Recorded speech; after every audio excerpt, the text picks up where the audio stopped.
On a quiet ranch in Texas, a 5-year-old boy once asked his grandfather if he could dismantle a broken machine in the garage. He didn't want to fix it, he wanted to understand it.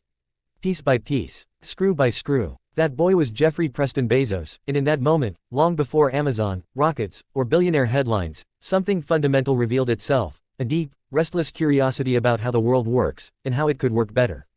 This is the story of Jeff Bezos, not just as a billionaire or founder, but as a relentless thinker, risk-taker, and long-term believer in ideas most people were too afraid to wait for. Humble beginnings and an unusual childhood. Jeff Bezos was born on January 12, 1964, in Albuquerque, New Mexico. His biological father left when Jeff was still a baby, and his mother, Jackie Geese, was only 17 years old at the time. Life was not easy. Jackie later married Mike Bezos, a Cuban immigrant who had arrived in the United States alone at age 15, unable to speak English. Mike Bezos adopted Jeff and gave him his last name.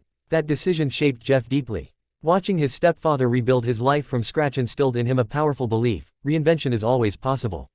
The family later moved to Houston, Texas, where Jeff spent summers on his grandfather's ranch. Those summers were transformative. Jeff learned self-reliance, fixing fences, repairing windmills, caring for animals, and solving practical problems without instructions. His grandfather once told him a sentence Jeff would remember for the rest of his life: "You can be clever with ease, but it takes character to be kind." That philosophy would later echo in Bezos's leadership style, customer obsession, and long-term thinking. Early signs of a different mind. From an early age, Jeff showed signs of extraordinary intelligence and independence. He turned his parents' garage into a laboratory. He built electrical gadgets. He once created a homemade alarm system to keep his younger siblings out of his room. At school, Jeff wasn't just smart, he was intensely focused. Teachers noticed his ability to think several steps ahead. He loved science fiction, math, and engineering. He wasn't the loudest kid in the room, but when he spoke, people listened. After high school, Jeff attended Princeton University, one of the most competitive institutions in the world. He originally planned to study physics but later switched to electrical engineering and computer science, sensing that technology would shape the future. He graduated summa cum laude, top of his class. But what mattered more than grades was his mindset. Jeff didn't chase prestige. He chased possibility. The Wall Street years, and a quiet dissatisfaction. After Princeton, Bezos took a series of high-paying jobs on Wall Street. He worked at firms like Fiddle, Bankers Trust, and D.E. Shaw, a hedge fund where he rose quickly to become the youngest senior vice president. By every traditional measure, Jeff Bezos had made it. He had money, influence, and security. But something gnawed at him. In 1994, Bezos came across a statistic that changed his life. Internet usage was growing at 2,300% per year. Most people would have shrugged. Bezos didn't. He saw a once-in-a-generation opportunity. Still, leaving a prestigious Wall Street job wasn't easy. Bezos later described using a regret minimization framework. He asked himself, "When I'm 80 years old, which choice will I regret more, trying and failing, or never trying at all?" The answer was obvious. He resigned. A car, a dream, and a garage. Jeff Bezos packed his belongings, borrowed money from his parents, and drove across the country with his wife Mackenzie Scott, who helped him write the original business plan along the way. Their destination, Seattle. Their idea, sell books online. At the time, this sounded absurd. Bookstores already existed. Amazon didn't have a physical store. It didn't have inventory. It didn't even have a name yet.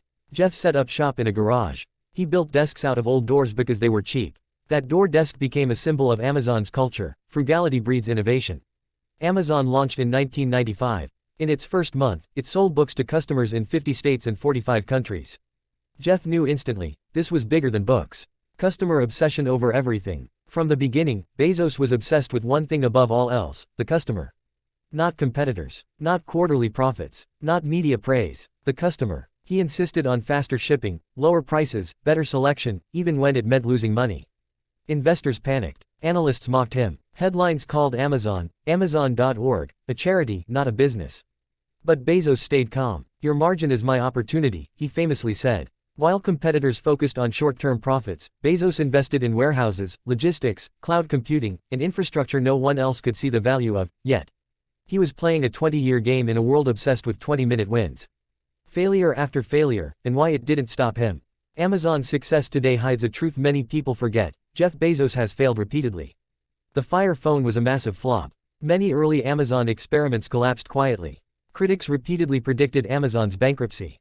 Bezos welcomed failure. "Failure and invention are inseparable twins," he said. At Amazon, teams were encouraged to experiment boldly. If an idea failed but taught something valuable, it was considered a win. This mindset created breakthroughs like Amazon Prime, Amazon Web Services, now one of the most profitable cloud platforms in the world. Kindle, which transformed publishing. Failure didn't scare Bezos. Stagnation did, becoming the world's richest man, and staying grounded. As Amazon grew, Jeff Bezos became one of the richest people on earth. But his lifestyle remained surprisingly simple. He avoided flashy displays early on. He focused on work, systems, and long-term impact. He continued working in meetings the same way. Empty chair representing the customer. Long memos instead of PowerPoint. Deep thinking instead of rushed decisions. Money, for Bezos, wasn't the point. Scale was. Blue Origin and the dream of space. Long before Amazon, Jeff Bezos dreamed of space. Inspired by science fiction and the Apollo missions, he founded Blue Origin in 2000 with a vision most people thought was insane, making space travel affordable and accessible. While Elon Musk grabbed headlines, Bezos worked quietly. His motto, Gradatum Ferociter, step by step, ferociously. He believed humanity's future depended on expanding beyond Earth, not as an escape, but as a way to preserve the planet. For Bezos, space wasn't a hobby.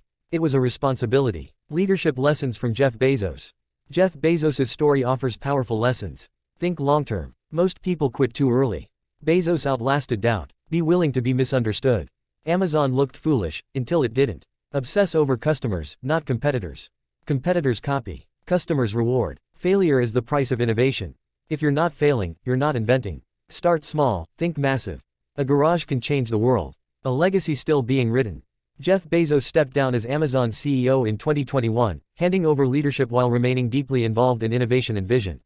But his story isn't over. Whether through space exploration, climate initiatives, philanthropy, or future technologies, Bezos continues to play the long game. He once said, "We are stubborn on vision. We are flexible on details." That sentence may be the perfect summary of his life. Final thought. Jeff Bezos didn't succeed because he was the smartest man in the room. He succeeded because he was patient when others were impulsive, curious when others were comfortable, brave when others played safe. His story reminds us that greatness rarely arrives overnight. It's built quietly, obsessively, and often invisibly, until one day, the world wakes up and realizes it's standing inside the future someone else imagined years ago. And that future, it started in a garage, with a door for a desk, and a man who refused to live with regret.